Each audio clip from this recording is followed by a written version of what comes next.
আকাশ, আমি পারবো না বাচ্চা নষ্ট করতে। এর আগেও তোমার জন্য একটা বাচ্চা নষ্ট করছি। এবার তুমি আমাকে দিয়ে এটা করাতে পারবে না। রুই রেগে বলল, দেখো রুই, আমাদের এখনো বাচ্চা নেওয়ার সময় হয়নি। আর এই বাচ্চার খরচ আমি নিতে পারবো না। কেমন বাবা তুমি, যে বাচ্চা বাঁচাতে চাও না?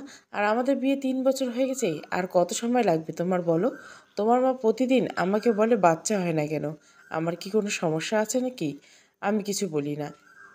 এই বাচ্চার কথা শুনলে মা অনেক খুশি হবে। তুমি প্লিজ বাচ্চাটাকে নষ্ট করতে বলো না।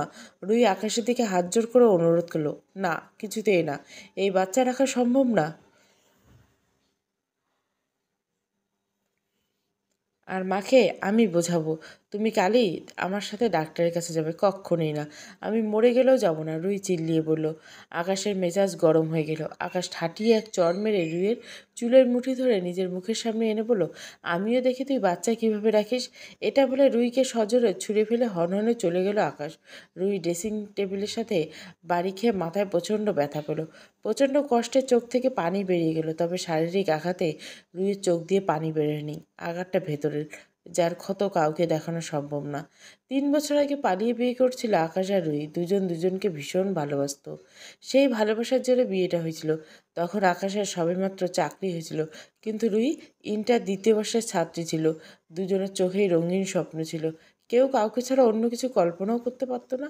হঠাৎ একদিন বিষয়টা রুইয়ের পরিবার সবাই জেনে যায় আর রুইয়ের বিয়ে ঠিক করে। কিন্তু রুই সেদিন রাতে আকাশের সাথে পালিয়ে যায়।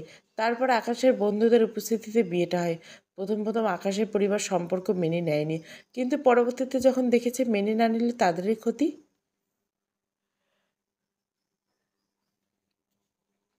তখন মেনে নেয়। তবে মেনে নিলেও রুইকে কখনো ভালো চোখে দেখেনি তারা। রুই আসার পর বাড়ির চাকরগুলোকে তাড়িয়ে দিছে। প্রথম দিন তার শাশুড়িমা বলেছিল, বউ হয়ে এ বাড়িতে এসেছে, সব কথা অক্ষরে অক্ষরে পালন করবে। রুইয়ের সেদিন মাথা কাত করে সম্মতি দিয়েছিল, যদি শাশুড়ির মন পাওয়া যায় তাই। এরপর থেকে সারাদিন বাড়ির সমস্ত কাজ করে রাতে ভালোবাসার দাবি মেটাতে হতো। তবুও ভালোবাসার দোহাই দিয়ে সব মেনে নিয়েছিল রুই।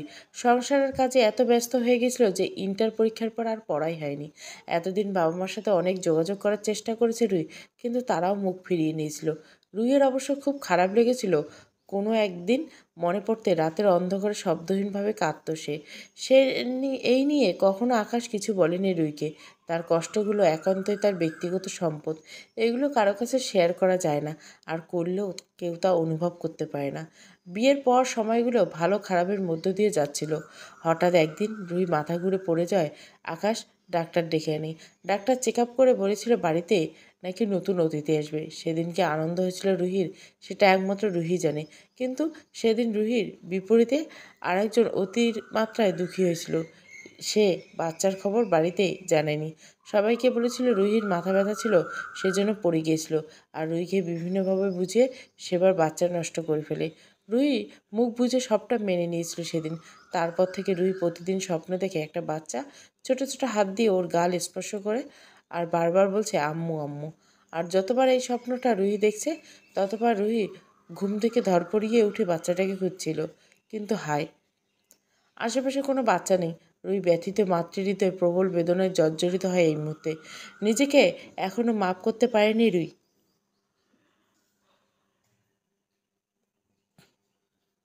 বাচ্চা নষ্ট করার পর থেকে রুই আকাশের সাথেও কম কথা বলে।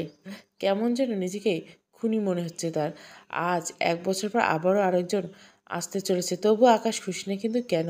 এই প্রশ্নের উত্তর রুহির কাছে নেই। রুহি চোখ মুখ মুছে উঠে দাঁড়ালো। তারপর ঘরের বাইরে আসতে শাশুড়ি হুংকার দিয়ে বলল, আমার ছেলেকে কি বলেছো তুমি?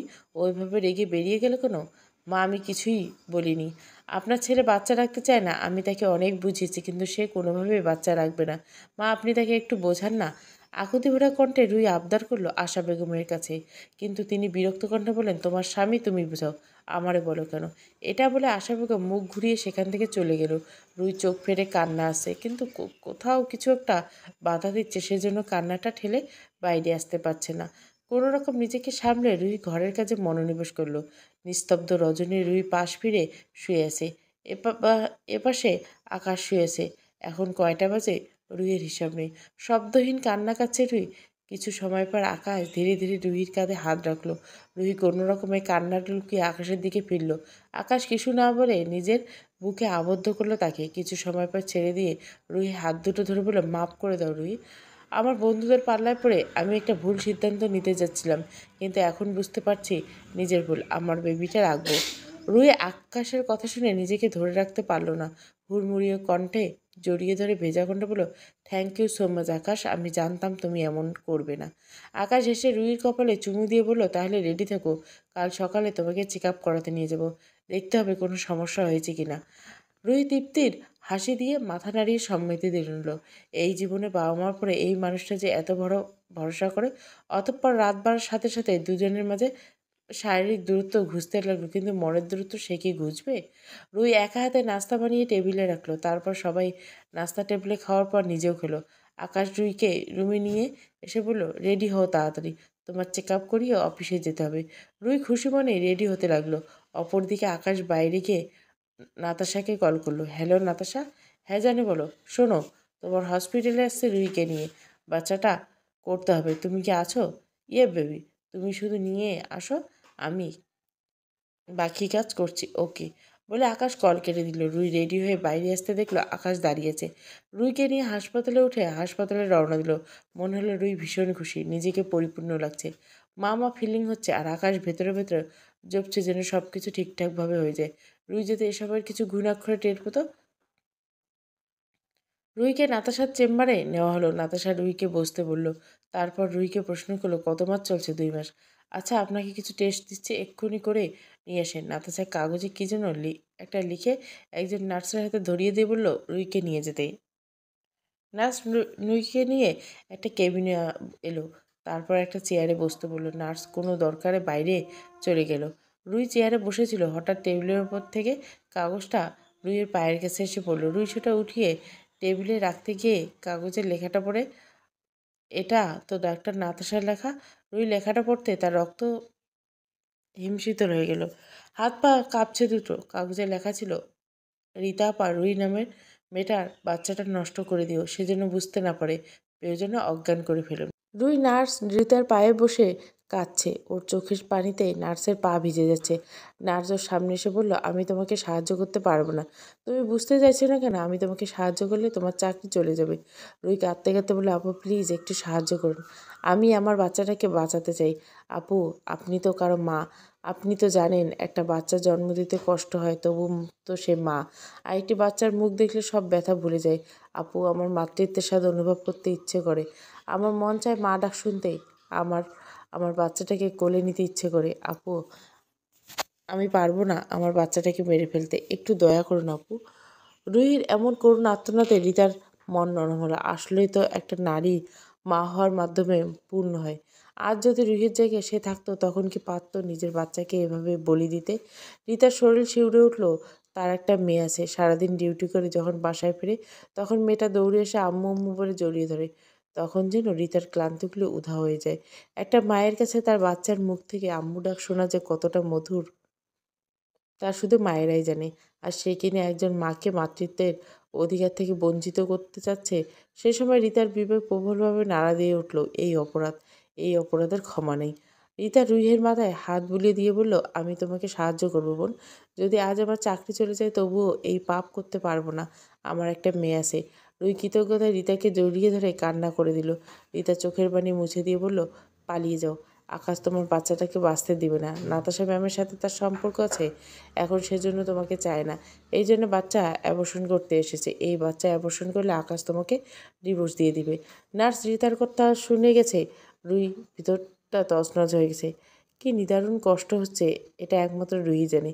যে ভালোবাসার জন্য একদিন বাবা মাকে ছেড়ে এসেছিল, আর সেই ভালোবাসার প্রতিদান যে এমন হবে রুই ভাবতেই পায়নি। তবে কি এটা বাবা মাকে কষ্ট দেওয়ার ফল? রুইও দু চোখ বেড়ে ঝর্ণার ধারা নামছে। অন্তত ভালোবাসার মানুষের কাছে এমন প্রতারণা মানতে পারছে না রুই। এই মুহূর্তে রুইয়ের মনে হচ্ছে পৃথিবীর ভালোবাসা নেই, সবাই স্বার্থপর। নার্স রিতা রুইকে একটা সাদা অ্যাপ্রন পরিয়ে মুখের উপর মাস্ক পরিয়ে দিলেন। তারপর লিফটে চড়ে একেবারে নিচতলায় এসে রুইকে একেবারে জড়িয়ে ধরে বললেন, যাও, কখনো ভেঙে পেরো না। সবসময় মনে সাহস রেখে এগিয়ে চলো। রুহিও কৃতজ্ঞতা ভরে কণ্ঠে বলল, আপু আপনার এই উপকার আমি মৃত্যুর আগ পর্যন্ত মনে রাখবো, কথা দিলাম। তারপর রুই হাসপাতাল থেকে জলদি বের হয়ে একটা অটোতে উঠে পড়ে। গন্তব্য অরুণীর বাড়ি। অরুণী ছোটবেলা বান্ধবী, আগে ওর বাড়িতে গিয়ে ওর সাথে আলোচনা করবে বলে ঠিক করলো রুই। লিফট দিয়ে আবার চতুর্থ ফ্লোরে আসলো নার্স রীতা। তার এখন মনে মনে ভয় লাগছে। নাতাশা অনেক বদ মেরেছে, একবার জানতে পারলে রক্ষা নেই। চাকরিটা চলে যাবে, এই চাকরি হারালে চলবে না। পরিবারে একমাত্র উপার্জনক্ষম সেই। পরিবার বলতে 5 বছর একটা মেয়ে আর সে। 3 বছর আগে একটা দুর্ঘটনায় তার স্বামী মারা যায়। এরপর আর বিয়ে করেনি রীতা, একমাত্র মেয়েকে নিয়ে বেঁচে আছে। রীতা নাতাশার কেবিনের সামনে এসে দরজা ধাক্কা দিতে দেখতে পেল নাতাশা আকাশের কোলের উপর বসে আছে। সে হেসে হেসে কথা বলছে। এভাবে প্রায় অনেক দেখা যায় তাদেরকে। আর নাতাশা কেবিনে নক করে ঢুকতে হয়, তা না হলে নাতাশা প্রচুর রেগে যায়। তাই রীতা শব্দ দর্পণে দরজাটা চাপিয়ে দিল। তারপর মিনিট অপেক্ষা করে দরজায় নক দিল। নাতাশা ভেতর থেকে বলে, ইয়েস কামিং। রীতা দরজা ঠেলে ভেতরে ঢুকে দেখলো নাতাশা তার চেয়ারে বসে আছে আর আকাশ তার মুখোমুখি। বলা বাহুল্য রীতার জন্যই তারা দুজনে আলাদা হয়েছে। রীতা ভেতরে ঢুকে একবার আকাশ একবার নাতাশার দিকে চেয়ে বলল, ম্যাম মেয়েটা পালিয়েছে। নাতাশা চেয়ার ছেড়ে দাঁড়িয়ে হাত দিয়ে টেবিলে বাড়ি দিয়ে বলল, হোয়াট, পালালো কী করে? নাতাশার সাথে আকাশও আতঙ্কিত হয়ে গেল। ম্যাম আমি ওকে বসিয়ে বাইরে গিয়েছিলাম অ্যানেস্থিয়া আনার জন্য, কিন্তু এসে দেখি ও রুমে নেই। পুরো হসপিটাল খুঁজছি কিন্তু নেই। তারপর না পেয়ে আপনার কাছে এলাম। নাতাশা সবটা শুনে চেয়ারে ধপ করে বসে পড়ল। আকাশ আগের চোখটে বলল, কাদের রাখো কাজে, একটা কাজও ঠিক করে করতে পারে না। এখন যদি কেস করে তাহলে তুমি আমি দুজনে ফেসে যাব। নাতাশা দাঁতে দাঁত চেপে রীতাকে বলে, আউট। রীতা কাঁচুমাচু হয়ে বেরিয়ে পড়লো। রীতা যাওয়ার পর নাতাশা উদ্বেগ প্রকাশ করে বলল, এখন কি হবে আকাশ? ওয়েট, আমি ওকে খুঁজে দেখছি, পেলে নিয়ে আসবে। আচ্ছা যাও। আকাশ নাতাশা থেকে বিদায় নিয়ে বেরিয়ে পড়লো। যে করে হোক রুহিকে খুঁজে পেতে হবে। আকাশ রুহির ফোনে কয়েকবার ফোন করলো, কিন্তু রিসিভ হচ্ছে না। আকাশ ওর বন্ধুকে কল করে রুহির নাম্বারটা দিয়ে বলল লোকেশন টেস্ট করতে। রুই অরুণীর বাড়ির সামনে এসে ভাড়া দিয়ে দরজার সামনে এসে কড়া নাড়ল। 2-3 বার নাড়ার পর অরুণী এসে দরজা খুলতে দেখলো রুই দাঁড়িয়েছে। অনেকদিন পর রুইকে দেখে একটু চিনতে ভুল করেনি অরুণী। প্রথমে দুইজনের মধ্যে কোনো কথা হয়নি, দুইজন দুজনকে জড়িয়ে ধরে। তারপর অরুণী রুইকে ভেতরে এনে নিজের ঘরে নিয়ে গেল। রুইয়ের পাশে বসে এসে বলল, কেমন আছিস, আমাকে ভুলে গেছিস তো? না রে, কখনো ভুলিনি, তুই ভোলার মতো না, সেজন্য তো এত বছর একবারও খোঁজ নিলি না। রুই ভেজা কণ্ঠে বললে, মাফ করে দে। অরুণী ওকে জড়িয়ে ধরে থাপ্পড় খেতে না চাইলে এসব ফর্মালিটি অফ কর। আকাশ ভাইয়া আসেনি কেন? আকাশের কথা শুনে রুই আর নিজেকে ধরে রাখতে পারল না, ঝরঝর করে কেঁদে দিল। প্রিয় বান্ধবীর কান্না দেখে অরুণী বিচলিত কণ্ঠে বলল, কী হলো, কাঁদছিস কেন? রুহি চোখের পানি মুছে বলল, আমি শেষ হয়ে গেছি অরু, ও আমাকে ভালোবাসেনি। কী হয়েছে সেটা তো বলবি। রুহি প্রথমে সব বলল। সব শুনে অরুণী দাঁতে দাঁত চেপে বলল, ওই জানোয়ারটার জন্য চোখের পানি ফেলা উচিত নয়। তুই একদম কাঁদবি না, ওকে উচিত শিক্ষা দেব। আমি পারবো না রে, আমি ওকে ভালোবাসি। অরুণী রেগে বলল, ওই জানোয়ারের জন্য এখনও ভালোবাসা আছে? আমি অবাক হচ্ছি। রুই কাঁদছে। এত বড় প্রতারণা আকাশ না করলেও পারত। আর অরুণী বান্ধবীর অসহায় মুখের দিকে তাকিয়েছে। ছোটবেলা থেকে রুই ভীষণ আবেগপ্রবণ। অনেক ছোট ছোট জিনিসেও তার মন খারাপ হয়ে যেত। ছোটবেলায় সারাক্ষণ অরুণীর সাথে থাকতো, দুজন বোনের মতো। ইন্টার পর্যন্ত ছিল, কিন্তু আকাশের সাথে বিয়ের পর রুই সবার কাছ থেকে আলাদা হয়ে যায়। এতে রুইয়ের কোনো দোষ না দেওয়া যায় না যে স্বামীর আদেশ পালন করছে। আজ এত বছর পর রুহি আবার এভাবে দেখবে এটা ভাবিনি। সকাল থেকে অরুণী বাসায় একা। বাবা মা আন্টি বাসায় গেছে। হঠাৎ কলিং বেলে শব্দ পাওয়ায় দরজা খুলতে রুই দেখবে তা ভাবেনি। হঠাৎ অরুণী কিছু একটা ভেবে রুইকে, তোর ফোন কই? রুই চোখ মুছে বলল, এই তো ব্যাগে। অরুণী ওর ব্যাগ থেকে ফোনটা বের করে দেখে আকাশের কথাগুলো অনেকগুলো কল। সাথে সাথে অরুণী ফোন অফ করে দেয়। অরুণীর সন্দেহ হচ্ছে, যদি আকাশ জানতে পারে রুই এখানে আছে, তবে তার বাচ্চার কোনো ক্ষতি করে দিতে পারে। রুইয়ের লোকেশন টেস্ট করে জানা যায় রুইয়ের বাসাতে আছে। আকাশ সেদিকে রওনা হয়। বাসাতে তো রুইয়ের এক বান্ধবী আছে, আগে তার বাড়িতে খোঁজ নিবে আকাশ। রুই সেই কখন থেকে কাঁদছে, মনে হচ্ছে আজকে চোখ থেকে সব পানি ঝরিয়ে পড়বে। কিন্তু ওকে এভাবে ভেঙে পড়লে তো হবে না। রুই অরুণীর মাথায় হাত বুলিয়ে তুই বলে, এবার থাম, আর কত কাঁদবি? কাঁদলে কি কিছু ঠিক হবে? অযথা চোখের পানি ঝরানো কোনো মানে হয় না রুই, চোখের পানি মোছ। রুই বাম হাত দিয়ে চোখের পানি মুছতে আবার পানিতে ভরে গেল চোখের কানে। এবার আর রুই মুছল না অরুণী। ওর চোখের পানি মুছে দিয়ে বলল, আর যেন কাঁদতে না দেখে আমি। রুই অরুণীকে জড়িয়ে ধরে বলল, আমি কি করব বল? আমার যে অনেক কষ্ট হচ্ছে, আমি যে ওর প্রতারণা সহ্য করতে পারছি না। আমার ভাগ্যটা এত খারাপ কেন রে? তার ভাগ্য খারাপ না রুহি, ভাগ্য তো খারাপ যে তোর ভালোবাসাকে অসম্মান করছে। হতে পারে একদিন এই ভালোবাসার জন্য সে ভীষণভাবে কাতর থাকবে, কিন্তু তখন আর কোনো কিছু করার থাকবে না। অরুণী রুহির চোখ আবার মুছে দিয়ে বলল, বাবা মার কাছে যাবি? কোন মুখে দাঁড়াবো তাদের সামনে? এতটা কষ্ট দিয়েছি, তারা কি আমাকে মাফ করবে? যাদের ভালোবাসাকে আমি অসম্মান করছি তারা কি আমাকে মেনে নিবে? রুই ভেজাখণ্ড বলল, বাবা মার সামনে দাঁড়াতে কোন মুখ লাগে না রুই? ওনারা বাবা মা। বাবা মা এমনই দুটো মানুষ যাদের হাজারো শব্দে ব্যক্ত করা যায় না। হাজার অপরাধ করার পরেও বাবা মা সন্তানকে মাফ করে দেয়, সেই জন্য তারা বাবা মা। আর আমার বিশ্বাস এতদিন পর আঙ্কেল আন্টি তোকে দেখে মুখ ফিরিয়ে নিবে না। আমি যাব ওরু, অন্তত মাপটা যদি পাই। রুই এটা বলে একটা গোপন দীর্ঘশ্বাস ছাড়ে। বাসাবো আকাশ একটা বাড়িতেই গেল, কিন্তু সেখানে রুইকে পেল না। আকাশের যতদূর মনে হচ্ছে রুই এই বাড়িতে থাকার কথা ছিল। ওর নাকি এখানে এক বান্ধবী আছে, নামটা মনে পড়ছে না আকাশের। এখন রুইকে পাবে কোথায়? আকাশ রাস্তা দিয়ে হাঁটতে হাঁটতে রুইকে কল করলো, কিন্তু এখন ফোন বন্ধ বলছে। কি মুসিবত! বাসাতে তো কয়েকবার বাসা খুঁজে পাওয়া গেল, রুইকে পাওয়া গেল না। তখন আকাশ হতাশ হয়ে ফিরে গেল। এভাবে খোঁজা সম্ভব না, নির্দিষ্ট ঠিকানা ছাড়া এত বড় আর এরিয়াতে কোথায় খুঁজবে রুইকে? আকাশ চলে যাওয়ার 2 মিনিট পর অরুণী আর রুই বের হলো যে বাড়িটা থেকে।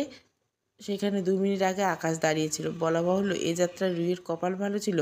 রুই আর অরুণী রাস্তায় এসে অটো নিল, গন্তব্য রুইয়ের বাড়ি। আকাশ হতাশ ভঙ্গিতে নতাশার কেবিনে ঢুকে নতাশার চেয়ার বরাবর একটি চেয়ারে বসে পড়ল।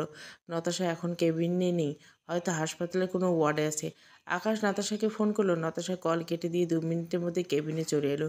কেবিনে এসে জিজ্ঞাসা করলো, মেয়েটাকে পেয়েছো? না, পাওয়া যায়নি। ওর ফোনের লোকেশন টেস্ট করতে জানতে পেরেছি বাসাবোতে আছে, আর বাসাবোতে ওর এক বান্ধবী আছে। ভেবেছিলাম সেখানে গেলেই পাবো, কিন্তু পেলাম না। তবে বাসাবোতে আছে, কিন্তু নির্দিষ্ট ঠিকানা জানি না।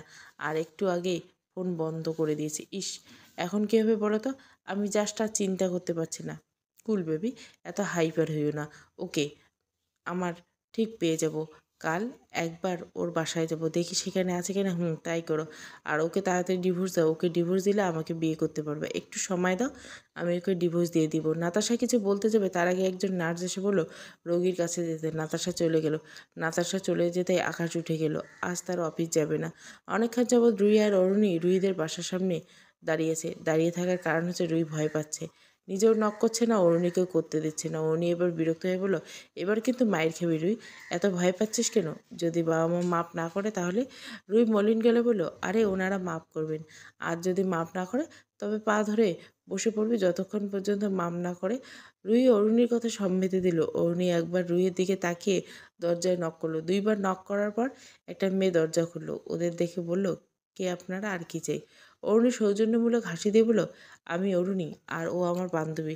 বাসায় কি রুনা আন্টি আর আনোয়ার আঙ্কেল আছে?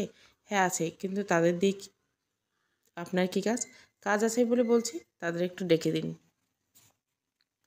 মেয়েটা ওদের দাঁড়াতে বলে ভেতরে চলে গেল। ততক্ষণে অরুণী বলল, অরুণী মুখটা দিয়ে একটা কথা ফোটে, মুখে কুলু পেটে রেখেছিল। 2 মিনিট পর মেয়েটার সাথে রুইয়ের মাকে নিয়ে এলো। রুইয়ের মা দরজার সামনে রুইকে দাঁড়িয়ে থাকতে দেখে জড়িয়ে ধরে কেঁদে দিল। আর রুইকে পায় কে? এমনিতে সে কাঁদতে কাঁদতে শেষ, তার উপর তার নিজের মা, সেও কান্না ধরে রাখতে পারল না। দুই মামে এবার কেঁদে কেটে ভাসিয়ে দিচ্ছে। তবে দৃশ্যটা দেখার মতো। অরুণী দরজায় দাঁড়ানো মেয়েটা মুগ্ধ দৃষ্টিতে দেখতে লাগলো মামের কান্না। এই কান্নায় কত আকুতি ভরা থাকতে পারে, এটা কেবল তারাই জানে। ঘর থেকে রুইয়ের বাবা আনোয়ার সাহেব বেরিয়ে এলেন। কী গো, কে এসেছে? রুইয়ের বাবার কথা শুনে রুই মাকে ভেতরে নিয়ে গেল, সাথে অরুণী। আর মেয়েটা পেছনে এসে দাঁড়ালো। রুইকে দেখে রুইয়ের বাবা চোখ মুখ শক্ত করে জোরের কেন বলো, ও এখানে কেন? চলে যেতে বলো ওকে। বাবা মার কথা শুনে রুই আরও কান্না পাচ্ছে। কান্নার দলা পাকিয়ে আসছে ভেতর থেকে। রুইয়ের মা আনোয়ার সাহেবের পাশে বসে বললেন, মেয়ের সাথে আর রাগ করে থাকবেন না, কথা বলুন ওর সাথে। আমার ওর সাথে কোনো কথা নাই। আনোয়ার সাহেব অন্যদিকে মুখ ফিরিয়ে বললেন। রুই কান্না করতে করতে আনোয়ার সাহেব পায়ের কাছে এসে বসে ওনার পা ধরে কান্না করতে করতে মাপ চাইলেন। মাপ করে দাও প্লিজ, আমার খুব কষ্ট লাগছে। এভাবে চুপ থেকো না, যা শাস্তি দেবে মেনে নিব, কিন্তু মাপ করে দাও বাবা। দেখো, তোমাদের কষ্ট দিয়ে আমি ভালো নেই। আকাশ আমার সাথে প্রতারণা করছে। তোমাদের প্রতারণা করার ফল আমি পেয়েছি। এবার যদি আমাকে মাপ না করো তাহলে কখনো নিজেকে মাপ করতে পারবো না। মাপ করবে না আমাকে? মেয়ের আত্মনাদ আনোয়ার সাহেবের এত বছরের রাগ পানি হয়ে গেল। মেয়েটা তার এত কষ্ট পেয়েছে ভাবতে আনোয়ার সাহেবের বুক ভারী হয়ে গেল। আনোয়ার সাহেব রুহিকে উঠিয়ে জড়িয়ে ধরে কেঁদে দিল। আসলে বাবা মা কোনো সন্তানের উপর রাগ করে থাকতে পারে না। তারা সবসময় সন্তানের মঙ্গল চায়, সন্তান কষ্ট অনুভব করতে পারে।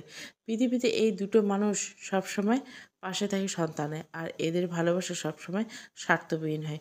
অরুণী আর রুহি মিলে সবটা রুহির বাবা মাকে বুঝিয়ে বলল। সব শুনে রুহির বাবা রেগে বলল, ওই কুত্তার বাচ্চার কাছে আমি আমার মেয়েকে আর দিব না, কিছুতেই না। শুধু রুহির বাবাই না, রুহির মাও প্রচণ্ড রেগে গিয়েছিল। যে মেয়েকে ছোটোবেলায় থেকে অনেক আহ্লাদ দিয়ে বড় করেছেন তার সাথে এমন মানতে পারছে না। কিছুক্ষণ আগে অরুণী চলে গেছে, রুহির বাবা মা থেকে যেতে বলেছিল কিন্তু সে থাকেনি। তার বাবা মা তার জন্য অপেক্ষা করছে। অরুণী যাওয়ার পর রুহি নিজের ঘরে এলো। চারিদিকে চোখ বুলিয়ে দেখলো কোনো কিছুর পরিবর্তন হয়নি। সব কিছু আগের মতো আছে, কোথাও একটু ময়লা নেই। এত দুঃখের মাঝে রুহির মুখে একটু হাসি এসলো, কারণ ওর মা এখনও তার ঘরে পরিষ্কার করে যায়, যার জন্য মনে হয় এই ঘরটাতে অনেক দিন ধরে কেউ থাকে না। রুই জানলার সামনে গিয়ে জানলাটা খুলে দিল। ঘরটা দিনের আলোর মতো আলোকিত হলো। রুই বিছানায় বালিশ দিয়ে হেলান দিল, শুয়ে পড়ল। অতিরিক্ত কান্নার ফলে চোখগুলো লাল হয়ে গেছে। তার মাথা ব্যথা ফেটে যাচ্ছে। শরীর দুর্বল হয়ে তাড়াতাড়ি ঘুম চলে এলো। একটু আগে রুই বাসায় আকাশ এসেছে, এসে ভাঙচুর করেছে। রুই বাবা মা বাধা দিতে চাইলেও কাজ হয়নি। আকাশ রুইয়ের চুলের মুঠি ধরে বলেছিল, কি ভেবেছিস আমার থেকে পালিয়ে বাঁচতে পারবে? কক্ষণই না। তোর বাচ্চা নষ্ট করবো আমি। আকাশ রুইয়ের চুলের মুঠি ধরে টানতে টানতে নিয়ে যেতে লাগলো। রুই কাঁদতে কাঁদতে বলতে লাগলো, আকাশ দয়া করে আমার ছেড়ে দিন, ওকে মেরো না। আমি বা আমার বাচ্চা কখনো তোমার পথের কাঁটা হব না। আমি সরে যাব তোমার জীবন থেকে, তবু তুমি আমার বাচ্চাকে বাঁচতে দাও। আমি ওকে ছাড়া মরে যাব। আকাশের মনে দয়া হলো না। সে রুহিকে টানতে টানতে নিয়ে যেতে লাগলো। রুহি আত্মনাতে আকাশ বাতাস ভারী হয়ে যাচ্ছে, কিন্তু পাষাণের মন গলছে না। রুহি ভয়ের চোটে থরথর করে কাঁপছে। রুহির মা রুনা বেগম মেয়েকে জড়িয়ে ধরে সান্ত্বনা দিচ্ছে, কিন্তু সেগুলো একদম রুহির কানে যাচ্ছে না। চোখের সামনে বারবার ভয়ঙ্কর দৃশ্যগুলো ভাসছে, যা একটু আগে স্বপ্নে দেখলো সে। এমন ভয়ঙ্কর স্বপ্ন রুহি কক্ষনো দেখেনি। এই স্বপ্ন রুহির ভেতরে ভয়ের সৃষ্টি করছে। যদি স্বপ্নটা সত্যি হয়, রুহির ভেতরটা ধক করে উঠল। রুহি মায়ের বুক থেকে মাথা উঠিয়ে আতঙ্কিত করে বলল, মা, আকাশ আমার বাচ্চাকে বাঁচতে দেবে না মা, ও আমার বাচ্চাকে মেরে ফেলবে। রুনা বেগম রুহির মাথায় আবারও বুকের সাথে চেপে ধরে বলে, কিচ্ছু হবে না, তুই একদম চিন্তা করিস না, আমরা আছি তো। মায়ের কথা তেমন একটা ভরসা পায় না রুহি। আসলে ভয়টা এমনভাবে জেগে বসেছে যে কোনো আশ্বাসে কাজ হচ্ছে না। মনটা অশান্ত হয়ে যাচ্ছে। আকাশ সন্ধ্যায় বাসা থেকে বের হলো নাতাশার চেম্বারে যাওয়ার জন্য। রুহির বিষয়ে একটা জরুরি কথা আছে। হাসপাতালে পৌঁছে নাতাশার কেবিনে গিয়ে দেখলো নাতাশা কার সাথে যেন কথা বলছে। আকাশকে দেখে তাড়াতাড়ি ফোন কেটে দিয়ে বলো, খবর টবর কিছু পেলে? না, তেমন কোনো খবর পাইনি, কিন্তু একটা জরুরি আলাপ করতে এলাম। বলো শুনি। আকাশ নাতাশা আকাশকে বলতে বলতে 2 কাপ কফি দিতে বলল। আচ্ছা নাতাশা, বেবিটাকে মারার দরকার কি? ওকে তো ডিভোর্স দিলে হয়, তারপর আমরা বিয়ে করে নেব। নাতাশা আকাশের দিকে তাকিয়ে বলল, বেবিটাকে মারতে হবে, কারণ ওই মেয়েটা বেবিটাকে দিয়ে তোমাকে ভাসাবে কীভাবে? আকাশ ভুরু কুচকে বলল, বাচ্চাটা বড় হওয়ার পর অবশ্যই ওর বাবার পরিচয় চাইবে, তখন রুই তোমার নাম বলবে। বায়োলজিক্যাল ভাবো তো তুমি ওর বাবা। ব্যাস, আর কি, সম্পত্তির ভাগ দাও। আর তাছাড়া বাচ্চাটা সব জায়গায় তোমার নাম ব্যবহার করবে, সেটা আমি মানতে পারবো না। শেষের কথাটা নাতাশা মুখ কঠিন এনে বলল। আকাশও নাতাশার কথাগুলো ভাবতে লাগলো। আকাশ ভাবতে লাগলো, নাতাশার মনে মনে হাসলো আর বলল, কোপটা একেবারে জায়গার মতো পড়েছে। এর মধ্যে কফি চলে এলো। আকাশ কফিতে চুমুক দিয়ে বলল, তুমি ঠিক বলছো নাতাশা, আসলে বাচ্চাটা রাখা ঠিক হবে না। আমি কালই ওদের বাসায় যাব। আমার বিশ্বাস রুই ওই বাসায় আছে। নাতাশা আর আকাশ এভাবে আর কিছুক্ষণ কথা বলে সাথে কফি শেষ করে উঠে পড়লেন। নাতাশা আর আকাশ নিজেদের বাসায় চলে গেল। আকাশ বাসায় ফিরতে ওর মা বলল, ওই মুখপুরি কি একেবারে গেছে গা? হ্যাঁ, ওকে আমি ডিভোর্স দিব। চরিত্র ভালো না ওর, কার না কার বাচ্চা আমার বলে চালিয়ে দিচ্ছে। আকাশের মা ছি করতে করতে বলে, ঠিক হয়েছে, এসব নষ্ট মাইয়া লইয়ে ঘর করা যায় না। তুই ভালো কাজ করছিস। আকাশ আর কোনো কথা না বাড়িয়ে নিজের রুমে চলে গেল। মাত্র এশার নামাজ আদায় করে রুই বিছানায় এসে বসলো। তারপর ডান হাতটা পেটের উপর রাখতে পানিতে 2 চোখ ভরে গেল, কিন্তু এতটুকু শব্দ হয়নি। রুই ঠোঁট কামড়ে ধরে রেখেছে, কিন্তু লাভ হচ্ছে না। অশ্রুগুলো তার ফর্সা কপাল বেয়ে গড়িয়ে পড়ছে। এত কষ্ট সহ্য করতে না হচ্ছে না রুই। কিছুক্ষণ নীরবে অশ্রু ফেলে রুই জানলার কাছে গিয়ে দাঁড়ালো। জানলার উপর বাসা হয় জানালার কাছে দাঁড়ালে রাস্তাটা অনেকটা দেখা যায়। ল্যাম্পপোস্টের নিচে চলতি গাড়িগুলো তাকিয়ে রুই, তবে ভাবছে অন্য কিছু। হঠাৎ রুই ভাবনার শুতে ছিল তার মায়ের ডাক। রুই পিছনে ফিরতেই দেখলো রুনা বেগম চা হাতে দাঁড়িয়েছে। রুই একটা মলিন হাসি দিয়ে বলল, বাবাকে দিয়েছ? দিয়ে আসলাম, এই নে তোরটা। রুই মায়ের হাত থেকে হাত বাড়িয়ে কাপটা নিয়ে বলল, তুমি খাবে না? খাবো, দাঁড়া নিয়ে আসছি। রুনা বেগম কিচেন থেকে নিজের কাপটা নিয়ে এলেন। রুই ভাবছে এতদিন পর মায়ের সাথে চা খাচ্ছে, প্রায় 3 বছর হয়ে গেল। আগে সন্ধ্যা হলে রুনা বেগম চা বানাতেন, তারপর আনোয়ার সাহেব তার চাটা নিয়ে মা মেয়ে একসাথে বসে খেতেন। সেই চা খাওয়া যে কতটা তৃপ্তি! 3 বছর পর আবার সেই দিনটা এলো।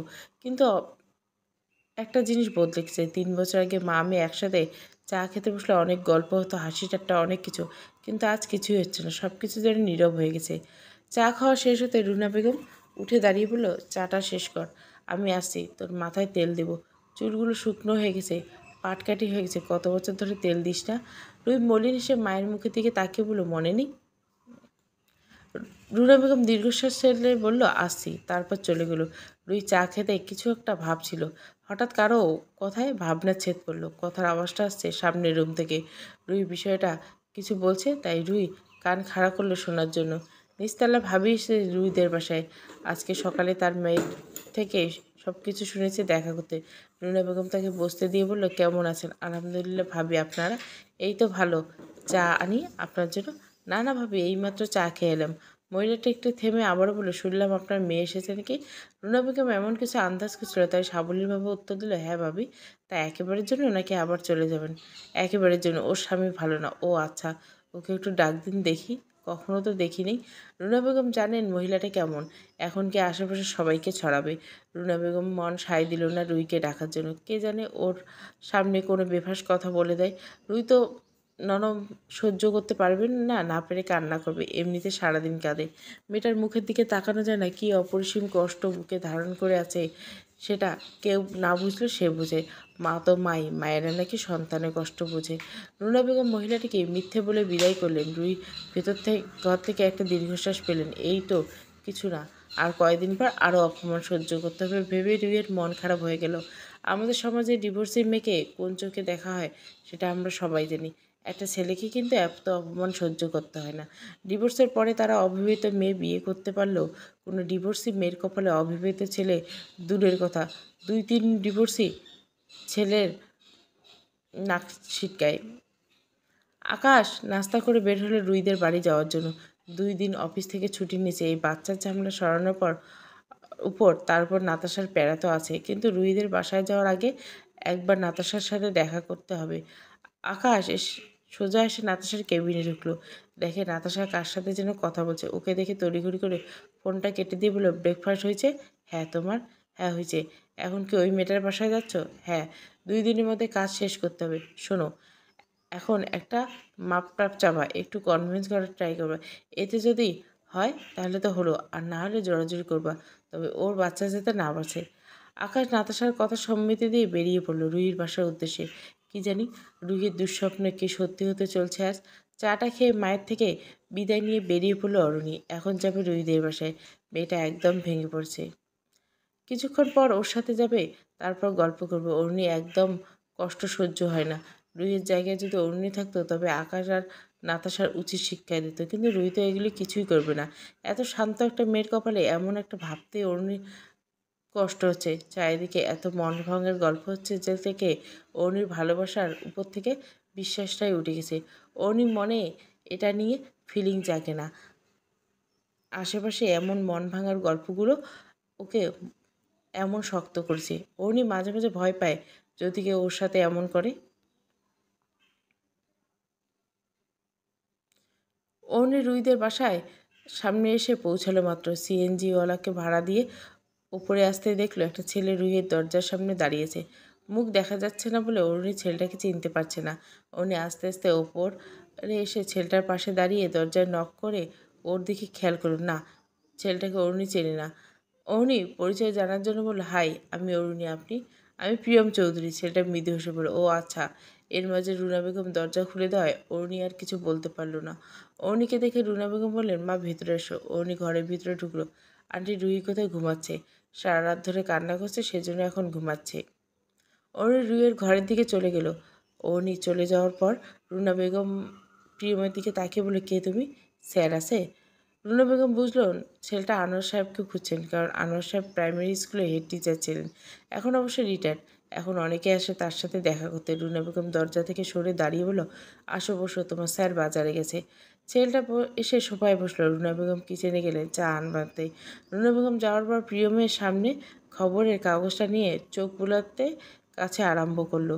অনি রুইয়ের পাশে বসে ওর মাথায় হাত বুলিয়ে দিচ্ছে। রুই এখনও ঘুমাচ্ছে। ঘুমালে রুইকে নিষ্পাপ শিশুদের মতো মনে হয়, যেন তার কোনো দুঃখ কষ্ট নেই। কিন্তু জেগে উঠলে এই নিষ্পাপ মুখে হাজারো বিষণ্ণতা আর কষ্টের চিহ্ন ফুটে ওঠে। আরও কিছুক্ষণ রুইয়ের মাথায় হাত বুলিয়ে রুই আস্তে আস্তে চোখ খুলল। রুই চোখ খুলতে দেখে বলল, যা গিয়ে ফ্রেশ হয়ে আয়। রুই হালকা একটা হাসি দিয়ে ফ্রেশ হতে চলে গেলো। ফ্রেশ হয়ে আসতে অরুণী বলল, রুই আজকে আমরা ঘুরতে যাবো। ওকে? না রে, কোথাও যেতে ভাল লাগে না। রুই মলিন মুখে বলল, তোমার তো কোথাও যেতে ভাল লাগে না, কিছু করতে ভাল লাগে না, খালি কাঁদতে ভাল লাগে। আমি তোর থেকে পারমিশন চাইছি নাকি? আমি বলছি আমরা যাব, তুই বিকেলে রেডি থাকিস।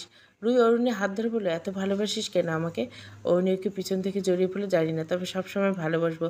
তাহলে এখন আসি, ভার্সিটির সময় হয়েছে। এক্ষুনি চলে যাবে? রুই মন খারাপ করলো, আরে জানো আবার আসবো, তুই কিন্তু রেডি হয়ে থাকবি। আচ্ছা। অরুণী রুইয়ের থেকে বিদায় নিয়ে কিচেনে গিয়ে রুনা বেগমকে বললো, আন্টি আমি আসি।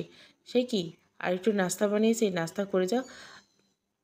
রুনা বেগম শরবত ঢালতে ঢালতে বলল, আরে না আন্টি, সত্যি বলছি, আম্মু আসার সময় খাইয়ে দিছে, পেটে জায়গা নেই, এখন আসে। আচ্ছা। রুনা বেগম হাসি মুখে বলল। অর্ণি ড্রয়িং রুমে এসে দেখলো ছেলেটা এখনও বসে আছে। অর্ণি এক নজর তাকিয়ে চলে গেল, কিন্তু প্রিয়ম একবারও তাকালো না, কারণ সে খুব মনোযোগ দিয়ে খবর পড়ছে। কিছুক্ষণ পর আনোয়ার সাহেব বাজার থেকে ফিরে রুনা বেগমকে ডাক দিলেন। রুনা বেগম মাত্র প্রিয়মের সামনে নাস্তা রাখতে রাখতে দরজার দিকে ছুট দিলেন। দরজা খুলতে দেখলেন আনোয়ার সাহেবের 2 হাত ভর্তি বাজার। রুনা বেগম বাজারগুলো হাত দিয়ে নিয়ে কিচেনের দিকে চললেন, আর আনোয়ার সাহেব ভেতরে এসে সোফায় বসতে দেখলেন বরাবর সোফায় এক সুদর্শন যুবক বসে আছে। আনোয়ার সাহেব ছেলেটাকে চেনা চেনা লাগলো, ঠিক চিনতে পারলেন না। প্রিয় আনোয়ার সাহেব সালাম দিয়ে বললেন, স্যার কেমন আছেন? কে তুমি? ঠিক চিনতে পারলাম না। ছেলেটা হালকা চেনা চেনা লাগছে। প্রিয়ম মুচকে এসে বলল, স্যার আমি প্রিয়ম। প্রিয়ম ওর নাম বলতে আনোয়ার সাহেব চিনে ফেলেন। অনেক ভালো স্টুডেন্ট ছিল প্রিয়ম, কখনো প্রথম থেকে দ্বিতীয় হয়নি। যেবার এসএসসি দিয়েছিল সে বছর থেকে জেলা থেকে যাদের বোর্ডের নাম ছিল তার মধ্যে প্রিয়ম একজন। আনোয়ার সাহেব হেসে বললেন, কেমন আছো প্রিয়ম? আলহামদুলিল্লাহ ভালো, তবে আমার জবাবটা কিন্তু পেলাম না। কি? আনোয়ার সাহেব ভুরু কুচকে জিজ্ঞেস করলেন, আপনি কেমন আছেন? এটা জিজ্ঞাসা করলাম। আনোয়ার সাহেব একটু জোরে হেসে উঠলেন, তার সাথে প্রিয়ম হাসলো। আনোয়ার সাহেব হাসি দিয়ে বললেন, আলহামদুলিল্লাহ, আল্লাহ ভালো রেখেছেন। তুমি এখন কি করো স্যার? প্রিয়ম কিছু বলার আগে দরজায় নক করলো কে যেন। আনোয়ার সাহেব দরজা খুলতেই দেখলেন দরজার বাইরে আকাশ দাঁড়িয়েছে। আকাশকে দেখে আনোয়ার সাহেবের চোয়াল শক্ত হয়ে গেল, চোখে কঠিনতা ফুটিয়ে উঠল। রাগী গলে বলে, কী চাই এখানে? আকাশ জানে প্রথমে রাগারাগি করবে না, একটু ছলচাতুরি করতে হবে, তাই চোখে মুখে কৃত্রিম অপরাধবোধ ফুটিয়ে তুলে বলল, বাবা রুই ঘরে আছে? আনোয়ার সাহেব ধমকে বললেন, আমাকে বাবা বলে কোন সাহসে? তোমার মতো কুলাঙ্গারের বাবা না হয় ভালো। বাবা আমাকে ক্ষমা করুন, আমি শুধু রুইয়ের সাথে দেখা করব। আনোয়ার সাহেব আকাশের কোনো কথা শুনছেন না, চিল্লাতে চিল্লাতে চলে যেতে বলছেন। বাইরে চেঁচামেচি শুনে রুই বেরিয়ে এসে ড্রয়িং রুমে আসতেই দেখলো আকাশ দাঁড়িয়ে আছে, অনুরোধ করছে ভেতরে ঢোকার জন্য। রুই গিয়ে বলে, সমস্যা কি? এখানে কেন তুমি? ক্ষমা করো রুই, ফিরে চলো, আমি তোমাকে ভালোবাসি, আর কখনো এমন করব না। আমাদের বাচ্চার যত্ন নেব। রুই আকাশের এমন মিথ্যে কথাগুলো সহ্য করতে না পারে ঠাস করে গালে একটা চড় বসিয়ে দিল। তুই চুপ কর, তোর নোংরা মুখ দিয়ে একটা কথা বলবি না, চলে যায় এখান থেকে। ততক্ষণে আকাশের রাগ মাথায় উঠে গেল। ওর আসল রূপে এসে রুইয়ের হাত ধরে খপ করে বলল, তুই আমার সাথে যাবি, চল। রুই হাত ছাড়ানোর চেষ্টা করছে। আনোয়ার সাহেব আর রুনা বেগম রুইয়ের হাত ছাড়ানোর চেষ্টা করছে, কিন্তু আকাশ কিছুতেই ছাড়ছে না। প্রিয়ম এতক্ষণ বসে বসে সব দেখলো, এবার সে উঠে গিয়ে আকাশের সামনে দাঁড়িয়ে বলে, কে আপনি? এমন সিনকেট করছেন কেন? আমি কে তোকে বলা লাগবে না, সামনে থেকে সর। প্রিয়ম আর কিছু না বলে আকাশকে ঠাস করে একটা চড় মেরে দিল। চড় খেয়ে আকাশ বলদ হয়ে গেল। রুইয়ের হাত ছেড়ে দিয়ে বলল, প্রিয়ম বলল, ব্যবহার ঠিক করুন, না হলে এর চেয়ে বেশি পড়বে। আকাশ প্রিয়মের কলার টেনে দিল, কে রে তুই? প্রিয়ম বাঁকা হেসে একটা আইডি কার্ড বের করে বলল, এসপি প্রিয়ম চৌধুরী। আঁকার সাথে সাথে প্রিয়মের করার ছেড়ে দিল। অর্ণি ভার্সিটি এসে লাইব্রেরিতে চলে গেল। ওর দুটো বই প্রয়োজন, এখন বই দুটো খুঁজে নেবে। লাইব্রেরিতে এসে বই খুঁজতে লাগলো, একটা বই পেয়ে গেল। অর্ণি বইটা হাতে নিয়ে একটু দেখার জন্য প্রথম পাতা উল্টাতে দেখলো একটি খাম। অর্ণি ভাবলো এটা হয়তো এমনিতে কেউ রেখেছে, কিন্তু অর্ণি খামটা উল্টাতে দেখলো কালো কালি দিয়ে গোটা গোটা অক্ষরে লেখা, অর্ণি এটা তোমার জন্য। কি আছে চিঠিতে?